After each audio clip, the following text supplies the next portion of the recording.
J'ai raconté déjà la maladie cruelle du génial auteur de Péléas et Mélisande, sa mort qui me laissa si désemparé. Pendant la dernière période de sa maladie, je le vis souvent quand il ne souffrait pas trop. Il m'accueillait affectueusement, faisant des efforts visibles pour surmonter la douleur lorsqu'elle était excessive. Mon ultime entrevue avec lui est restée d'autant mieux gravée dans ma mémoire qu'elle empruntait plus de gravité aux événements de l'époque. Paris était sous le feu de l'ennemi. Les raids d'avions étaient constants. L'un d'eux, spécialement violent, avait eu lieu précisément dans les environs immédiats de la demeure de Debussy.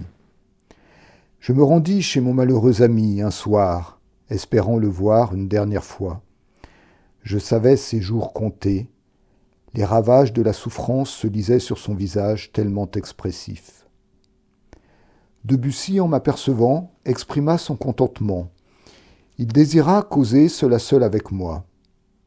Il me dit d'abord l'horreur de la nuit précédente où, voyant le danger du bombardement, il n'avait pas eu la force de se lever pour s'abriter dans la cave avec les siens, ceux-ci ne voulant pas le quitter. Cette incapacité physique, jointe à l'angoisse de la guerre, le torturait. J'essayais de le remonter et de lui faire entrevoir une amélioration prochaine de son état.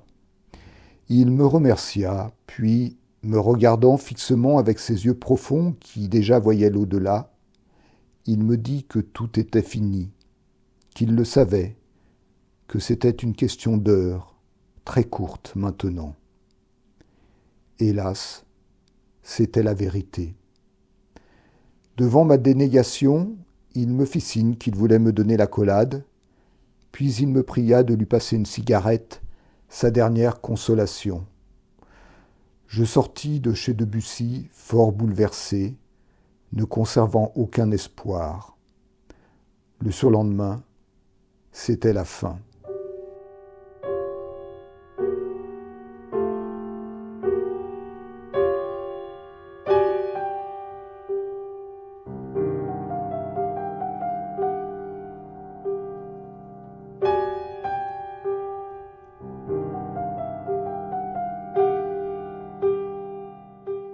Je revois le bureau de travail de Debussy et le charmant hôtel qu'il habitait près de la Porte Dauphine, avenue du Bois de Boulogne.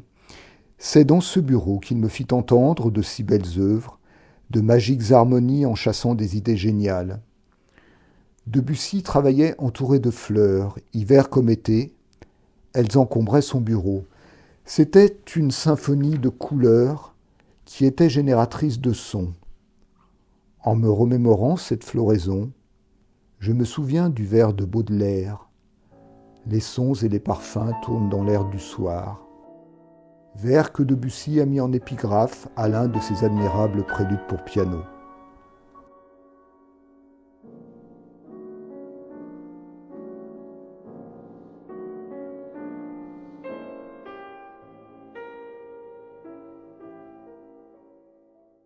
Le bureau du maître était situé au rez-de-chaussée, avec des baies spacieuses l'inondant de lumière.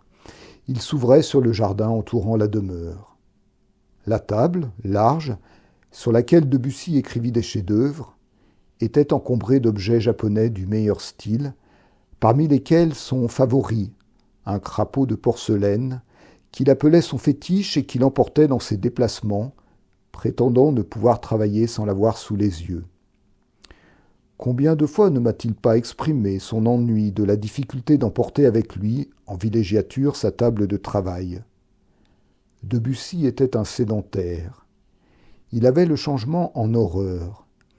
Il affectionnait son piano droit, c'était un instrument de choix qu'il jouait à ravir. Dans ce bureau, je me souviens aussi de certaines gravures en couleur de cousailles représentant une gigantesque vague déferlant. Debussy avait une dilection particulière pour cette vague. Il s'en était inspiré pendant qu'il composait la mer. Il nous demanda de la faire reproduire sur la couverture de l'exemplaire imprimé de son œuvre.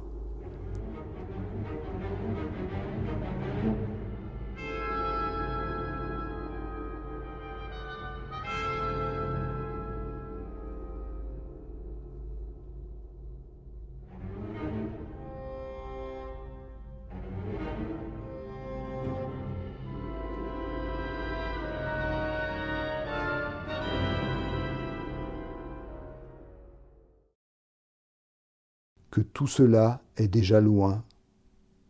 J'y reporte ma pensée avec une émotion que ne tempère pas le recul du temps.